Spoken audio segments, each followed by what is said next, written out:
عزیز دوستوں اور ساتھیوں، کسی بھی بلڈنگ، کسی بھی مکان اور کسی بھی دکان کو بنانے کے لیے، اس کی مضبوطی کے لیے سب سے پہلے ہمیں مضبوط بنیادیں بھرنی پڑتی ہیں، پھر اس کے بعد ایک مضبوط عمارت تیار کرنی پڑتی ہے۔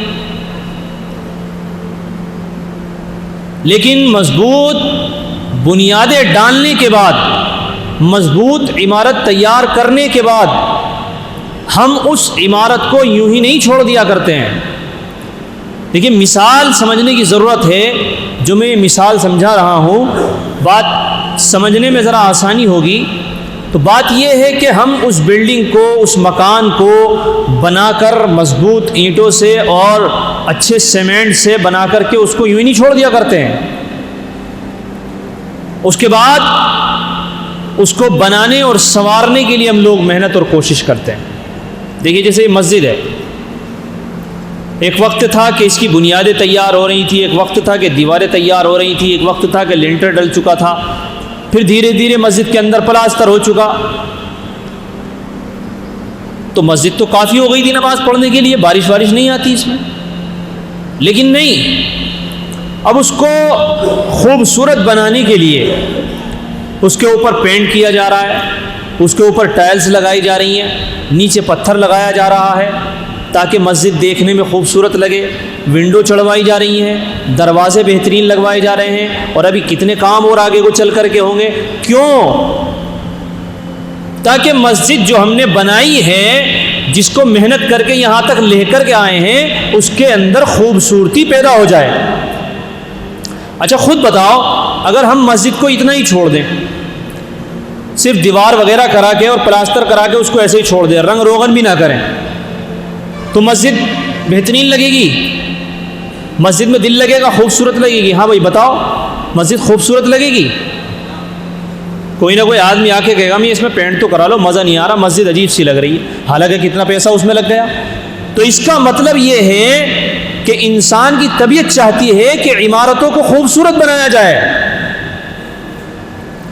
کیونکہ اگرچہ ٹائلز کے اندر وہ مضبوطی نہیں جو اس کی بنیادوں میں ڈالی گئی ہے، اگرچہ پینٹ اور رنگ روغن کے اندر وہ مضبوطی نہیں جو پلاسٹر کے اندر سیمنٹ میں کی گئی ہے، لیکن خوبصورتی کے لیے چھوٹی چھوٹی چیزوں کا ہونا بھی ضروری ہے، تبھی مسجد میں مزہ آئے گا۔ ٹھیک اسی طرح انسان کے مضبوط ہو جانے کے بعد چھوٹی چھوٹی چیزیں جن کو آداب، سنت اور مستحبات کہا جاتا ہے، ان کا پیدا ہونا انسان کی زندگی کے اندر بے حد ضروری ہے۔ اگر چھوٹے چھوٹے ادب انسان کی زندگی میں پیدا نہیں ہوں گے تو زندگی خوبصورت نہیں ہوگی۔ اور جب تک ادب زندگی کے اندر نہ اختیار کیا جائے، اس وقت تک زندگی بہترین نہیں ہو سکتی۔ آپ نے وہ جملہ سنا ہوگا، با ادب با نصیب، کہ بھائی جو با ادب ہوتا ہے، جو اپنی زندگی کے اندر آداب اختیار کرتا ہے، چھوٹی چھوٹی خوبصورت چیزیں اپنی زندگی میں اختیار کرتا ہے، تو وہ با نصیب ہوتا ہے۔ با نصیب ہونے کا مطلب یہ ہے کہ اس کی زندگی کے جو معاملات ہیں، جو کام ہیں، جو کاروبار ہیں، جو رہن سہن ہیں، معاملات ہیں، وہ سب اچھے ہو جاتے ہیں۔ اور محبت کی پہچان بھی یہی ہے۔ اللہ اور اس کے رسول صلی اللہ علیہ وسلم سے محبت کی پہچان بھی یہی ہے کہ چھوٹے چھوٹے جو آداب کی چیزیں حضور نے بتائی ہیں، ان کو زندگی میں اپنایا جائے۔ وہ ایک شاعر نے کہا ہے، خاموش اے دل بھری محفل میں چلانا نہیں اچھا، خاموش اے دل بھری محفل میں چلانا نہیں اچھا، ادب پہلا قرینہ ہے محبت کے قرینوں میں۔ اگر آپ کو کسی سے محبت ہے تو سب سے پہلے اس کا ادب اختیار کرنا پڑتا ہے۔ جناب محمد رسول اللہ صلی اللہ علیہ وسلم کے صحابہ نے چھوٹی چھوٹی چیزوں کو سیکھا، تو بعض لوگ جو یہود اور نصارہ اور مشرکین تھے، وہ اعتراض کیا کرتے تھے کہ کیا چھوٹی چھوٹی چیزیں تمہارے نبی سکھا رہے ہیں۔ ایک نے کہا کہ کیا تمہارے نبی پیشاب پاخانہ کرنے کی باتیں بھی بتاتے ہیں؟ کیا اس کے بھی آداب سکھاتے ہیں؟ یہ عجیب نبی ہے. نبی کا معاملہ تو یہ ہے کہ بہت اونچی باتیں بتانی چاہیے. پیشاب اور پاخانہ کرنے کے طریقے بھی تمہارے نبی سکھاتے ہیں. اس نے اعتراض کیا، یعنی یہ چھوٹی موٹی چیزیں کیا سکھانے کی ضرورت ہے، یہ تو آدمی خود سیکھ لیتا ہے. تو ان صحابی نے جواب دیا کہ جی ہاں.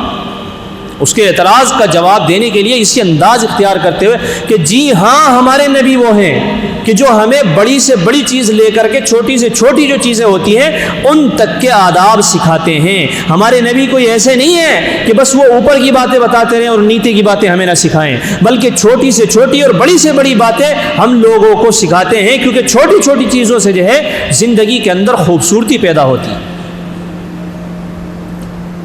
آج پیشاب پاخانے کے آداب اگر نہ سکھائے جائیں لوگوں کو تو آپ دیکھ لیجئے کیا حالت ہوگی. جناب محمد رسول اللہ صلی اللہ علیہ وسلم نے پاک صاف صفائی کا بہت زیادہ اہتمام رکھنے کے لیے لوگوں کو تلقین کی ہے. اگر یہ بات نہ بتائی جائے کہ آپ جس ٹوائلٹ کو یوز کر رہے ہیں آپ کے لیے ضروری ہے، آپ کا یہ فریضہ بنتا ہے کہ آپ اس کو استعمال کرنے کے بعد صاف ستھرا کریں، اگر یہ چیزیں نہ بتائی جائیں تو کتنے لوگ اتنے کاہل ہوتے ہیں کہ وہ ٹوائلٹ کو یوز کرتے ہیں اور یوز کرنے کے بعد میں اسی طریقے سے اٹھ کر کے آ جاتے ہیں. کاہل اور سستی کی حد ہوتی ہے. کیوں؟ اس لیے کہ ان کی زندگی میں ادب ہوتا ہی نہیں ہے. اور ہر موقع ہر جگہ کے آداب الگ ہیں. آپ کھانا کھانے کے لیے بیٹھ رہے ہیں تو اس کے آداب الگ ہیں. آپ کو دسترخوان بچھانا ہے، آپ کو سلیقے سے بیٹھنا ہے، آپ کو ہاتھ دھونے ہیں، آپ کو خاموشی سے کھانا ہے. آپ اگر سو رہے ہیں تو سونے کے بھی آداب جناب محمد رسول اللہ صلی اللہ علیہ وسلم نے سمجھائے. یہ نہیں کہ آئے موبائل چلایا، کھیلے کودے، باہر سے آئے دیکھا بستر بچھا ہوا ہے، امی نے، بہن نے، بیوی نے بستر بچھا دیا، آج تو بہت تھک گیا، لے بھائی ڈال دیا اپنے آپ کو، الٹے کھڑ لے رہے ہیں کھراٹے الٹے پڑے ہوئے. بتاؤ گھر والے اچھا سمجھیں گے اس کو؟ کہیں مہمانداری میں جائے تو مہمان اچھا سمجھیں گے؟ اس لیے میں نے کہا کہ خوبصورت زندگی بنانے کے لیے چھوٹے چھوٹے آداب کو اختیار کرنا پڑتا ہے. جناب محمد رسول اللہ صلی اللہ علیہ وسلم نے یہ بھی بات سمجھائی. جب آپ کو سونے کا ارادہ ہو تو آپ جائیں، استنجے وغیرہ سے فارغ ہوں، اس کے بعد آپ وضو بنائیں. وضو بنانے کے بعد میں آپ سورہ فاتحہ پڑھیں، آیت الکرسی پڑھیں، سورہ کافرون پڑھیں، قل هو اللہ پڑھیں، قل اعوذ برب الفلق پڑھیں، قل اعوذ برب الناس پڑھیں. اور پڑھنے کے بعد میں آپ دائیں کروٹ سے لیٹیں، آپ کا ہاتھ، آپ کے دایاں ہاتھ سر کے نیچے ہو. یہ سب سونے کے آداب سکھائیں. جب کوئی انسان ان آداب کی رعایت کرتے ہوئے سوئے گا تو اس کی زندگی خوبصورت ہو جائے گی، سکون رہے گا. اور اگر الٹے سیدھے پڑ گئے اور آ کر کے چت لیٹ کے پڑ گئے، یہ نہیں پتا پیر کہاں ہے، ٹانگ کہاں ہے، منہ کھلا ہوا آسمان کی طرف ہے اور خوب خراٹے لے رہے ہیں اور الٹے پڑے ہیں، کوئی آدمی گھر کا دیکھے گا تو کتنا اچھا محسوس کرے گا. تو اس کا مطلب یہ ہر جگہ کے آداب الگ ہیں جن سے زندگی خوبصورت معلوم ہوتی ہے. تو اسی طریقے سے حضور صلی اللہ علیہ وسلم نے پیشاب پاخانہ کرنے کے بھی آداب سکھائے کہ آپ کو کس طریقے سے کرنا ہے.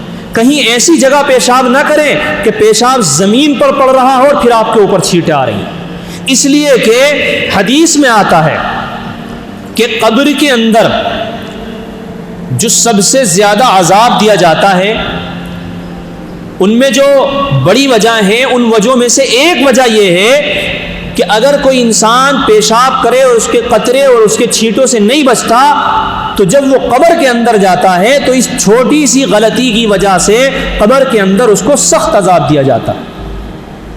اس لیے حضور صلی اللہ علیہ وسلم نے ان چھوٹی چھوٹی چیزوں کو بھی سمجھایا. آج کل ماحول اتنا گندا ہے اور خاص طور سے ہمارے ہندوستان کا کہ ٹوائلٹ ایک ضرورت کی جگہ ہے.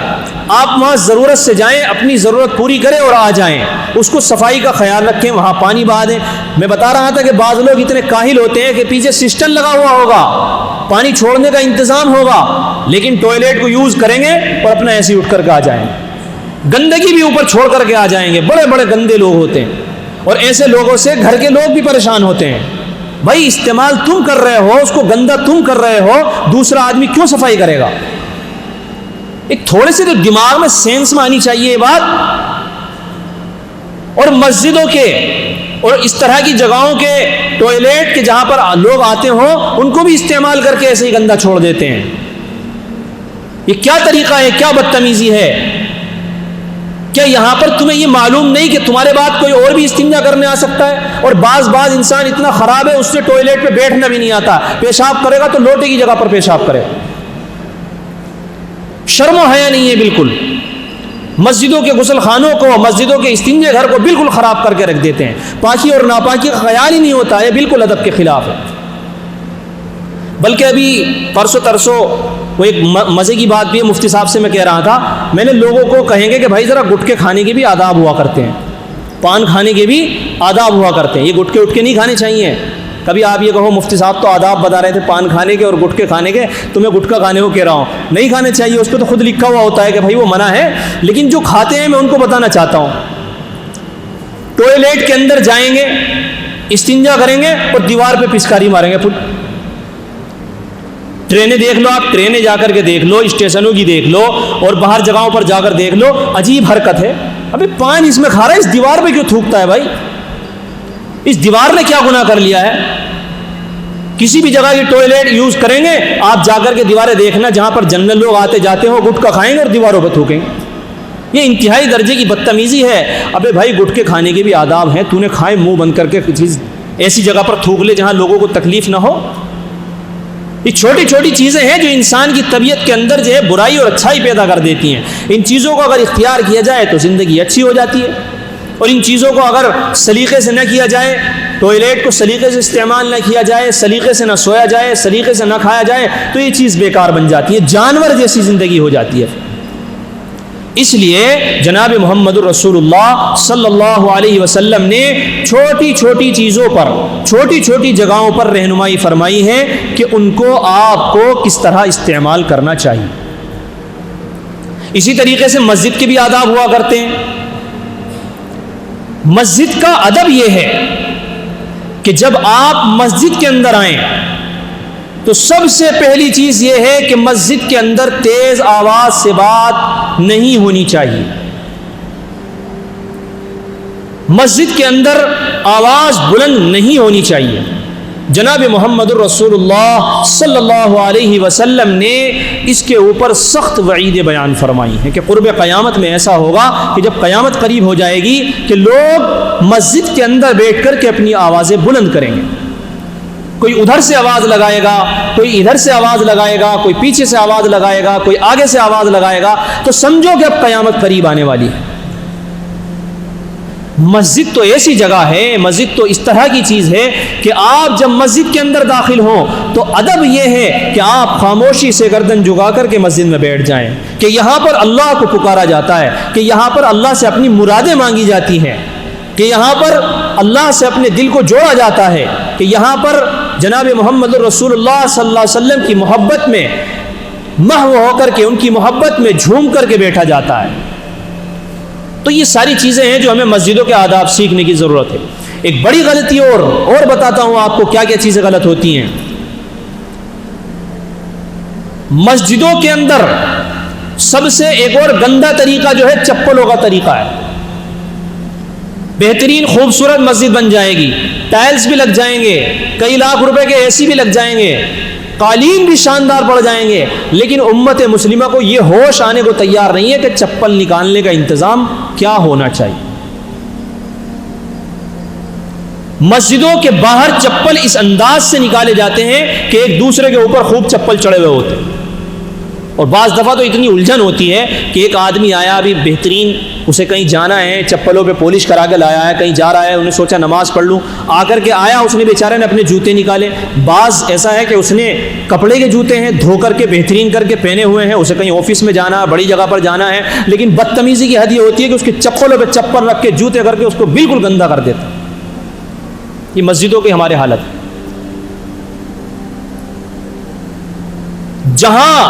یہاں بھی مسجد کے ذمہ دار بیٹھے ہوں گے اور آپ لوگ بھی بیٹھے ہیں، جہاں آپ لاکھوں روپیہ اس بات میں خرچ کرتے ہیں کہ مسجد کو بنایا اور سنوارا جائے.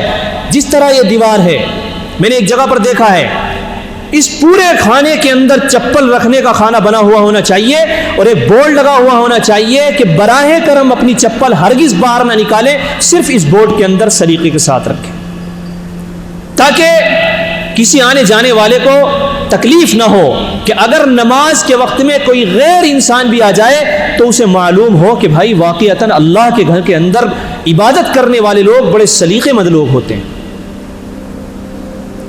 کسی بھی مسجد میں چلے جاؤ آپ، یہی صورتحال ہے. چپلوں کا معاملہ اتنا الٹا سیدھا ہے، بالکل ادب کے خلاف معاملہ ہے. اس چیز کو تبدیل کرنے کی ضرورت ہے، اور جو بھی مسجد کے متولی اور ذمہ دار ہوں ان لوگوں کو چپل رکھنے کے لیے پورے ایک دیوار لے کر یا کوئی بھی چیز لے کر کے پورا ایک کھانا بنانے کی ضرورت ہے جس کے اندر 1000 چپل رکھنے کا انتظام ہو، اور اس کے پاس باقاعدہ بورڈ لگا ہوا ہونا چاہیے کہ براہ کرم کوئی بھی بھائی اپنی چپل باہر نہ اتارے، یہ جو کھانے بنائے گئے ہیں اپنی چپل اسی کے اندر رکھے.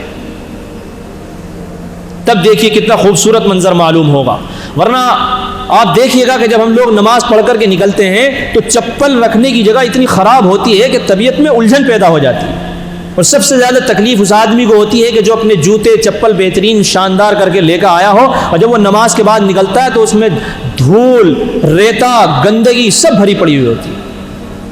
جبکہ جناب محمد رسول اللہ صلی اللہ علیہ وسلم نے اس طرح کی چھوٹی چھوٹی چیزوں سے باز رہنے کے لیے کہا ہے. یہ وہ قوم ہے امت مسلمہ، یہ وہ قوم ہے مسلمان کہ کسی اور قوم کو اس طرح کی چیزیں اس کے مذہب میں نہیں بتائی گئیں جتنا کہ اس مذہب کے اندر جناب محمد رسول اللہ صلی اللہ علیہ وسلم نے بتایا اور سمجھایا ہے. اس لیے میرے پیاروں، میرے عزیزوں، بہت زیادہ چھوٹی چھوٹی ان باتوں کا اہتمام کرنے کی ضرورت ہے.